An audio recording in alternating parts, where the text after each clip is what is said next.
Olá, eu sou Walter Procópio, nós estamos nesse desafio de ler a Bíblia em um ano. Nós chegamos aqui na metade do livro de Gênesis. Daqui a pouco vamos terminar o Velho Testamento, vamos entrar no Novo Testamento. Quando você assustar, você já leu a Bíblia toda. Hoje o capítulo 25 de Gênesis. Capítulo 25, eu gosto de dizer que é a história de famílias. Deixa eu trazer um contexto, porque nós estamos falando tanto de Abraão. Quando Abraão saiu da sua terra, da sua parentela, lá em Gênesis capítulo 2, Abraão, ele tinha 75 anos.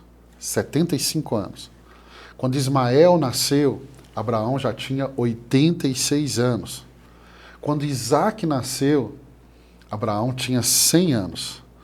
Quando Sara, sua mulher, morreu, Abraão já tinha 137 anos. Quando Isaac casou, que foi o capítulo 24, que nós vimos ontem, Abraão já tinha 140 anos. E 140 anos, a Bíblia vai falar que Abraão vai casar novamente. Olha, verso 1. Abraão casou-se com outra mulher, chamada Quetura. Ela lhe deu os seguintes filhos: Zirã, Joquissã, Medã e Midian, Isbaque e Suá. E aí ele vai falando um pouquinho da descendência. Essa descendência de Abraão, esses filhos não são citados ao longo da Bíblia, mas é interessante. Eu quero destacar alguns pontos aqui, porque talvez você nunca ouviu sobre isso. Primeiro, o segundo casamento de Abraão. Abraão casa-se com Queture, chamada de sua mulher. E também é chamada de concubina no verso 6. Verso 6. E nós estamos falando de quê? Nós estamos falando de algo que era uma prática cultural daquela época. Provavelmente, após a morte de Sara, e Abraão estava com 137 anos, e ela é chamada Quetura de esposa, ela já estava entre a família de Abraão. Por quê? Porque eles habitavam em clã. Por isso que Abraão é chamado de patriarca, Isaac, Jacó. O que nós podemos ver aqui? A longevidade de Abraão. A longevidade de Abraão. Verso 7. Abraão viveu 175 anos. Morreu em boa velhice, em idade bem avançada. Aqui está uma expressão, que é a expressão da bênção de Deus. Morreu em boa velhice. Boa velhice é sinal da bênção de Deus. Outro sinal da bênção de Deus, está lá no Salmo 128, é que você verá os filhos dos teus filhos. Este é sinal que Deus prolongou a sua vida. Pastor, mas Deus pode prolongar a minha vida? Sim, vou te dar um exemplo. Honra o pai e a mãe.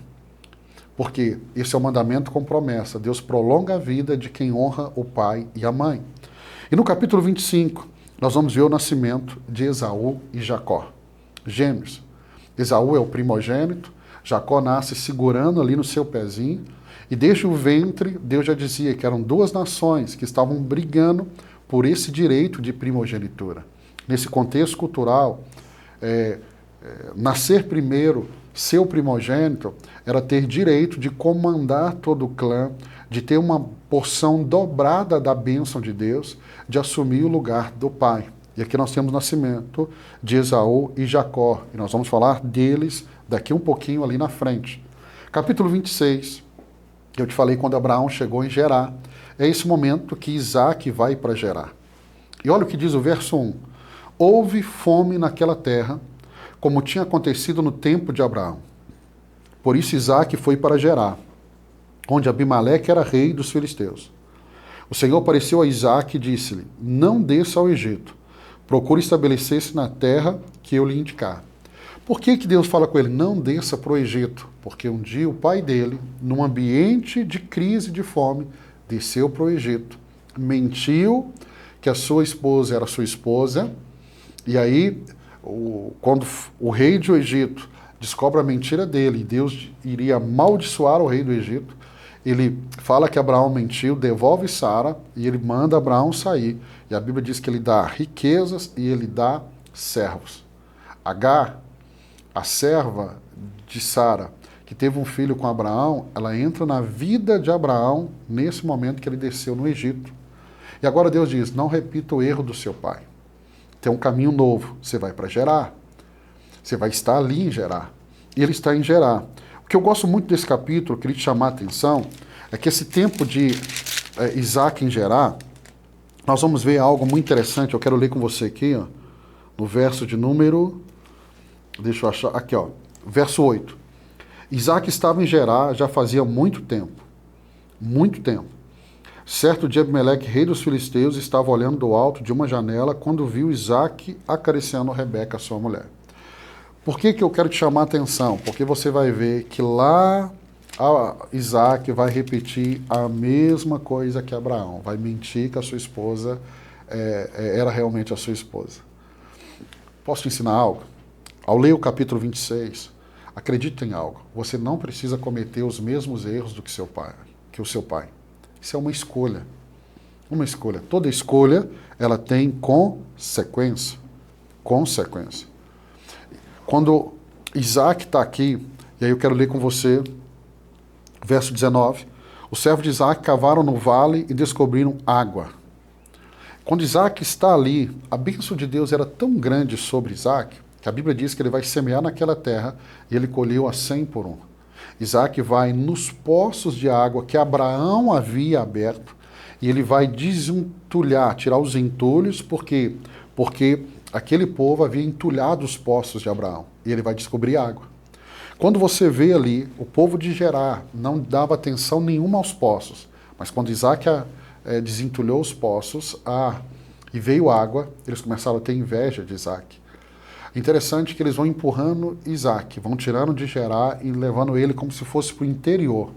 Mas todo lugar que Isaac chegava, ele descobria água. Por quê? Porque não é a geografia, é a bênção de Deus. E eu oro para que você tenha a bênção de Deus sobre a sua vida, para se produzir como Isaac a 100 por 1. E aqui nós vemos Isaac caminhando debaixo da mesma bênção que estava sobre o pai dele, Abraão.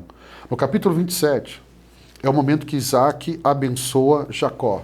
E aqui é um capítulo muito interessante, porque nós vamos ver aqui Esaú e Jacó. Esaú era o primogênito, ele tinha a bênção da primogenitura.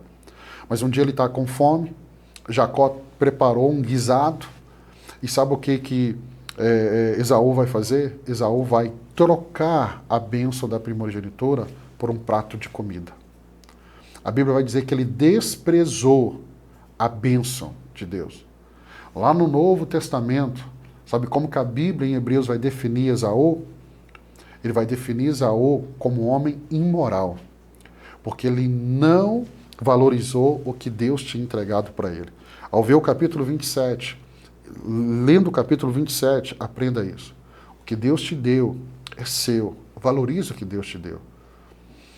Esaú não valorizou. E a Bíblia vai dizer que Jacó toma o lugar dele. Jacó toma a bênção dele. Nós vamos ver aqui Isaac e a sua esposa, e vamos ver ali Isaac tendo uma preferência para Esaú, a sua esposa, a mãe, tendo uma preferência para Jacó. E se eu posso ensinar algo para você, que está lendo comigo a Bíblia, e vai ler ela todo esse ano, capítulo 27, pai e mãe, nós não podemos ter filhos prediletos.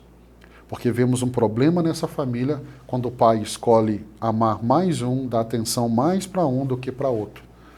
E aqui nós vamos ter, no verso 41, Jacó, depois de enganar o irmão, de roubar a bênção do irmão, ele vai ter que fugir, porque Esaú desejava matá-lo. E aí nós vamos começar, daqui a pouco, no capítulo 28, amanhã, a ver essa trajetória de Jacó. Jacó sai da casa dos seus pais, é uma sugestão da sua mãe, para ir para a casa dos seus parentes, dos seus familiares, para poder se casar com alguém ali. Ou seja, a mãe sugeriu que Jacó fizesse o que Abraão queria que Isaac fizesse, Isaac fez. Isaac casou com alguém da sua parentela. E aí nós vamos começar amanhã no capítulo 28, falando dessa trajetória de Jacó, que é uma trajetória onde vemos com muita clareza o poder e a mão de Deus sobre ele. Deus abençoe sua vida. Terminamos mais 3 capítulos, se Deus permitir, amanhã vamos mais 3 capítulos e em um ano nós vamos estudar toda a Bíblia. Você pode convidar pessoas para participar, para estar junto com você nessa caminhada tão fantástica que estamos tendo juntos. Deus abençoe sua vida. Até amanhã.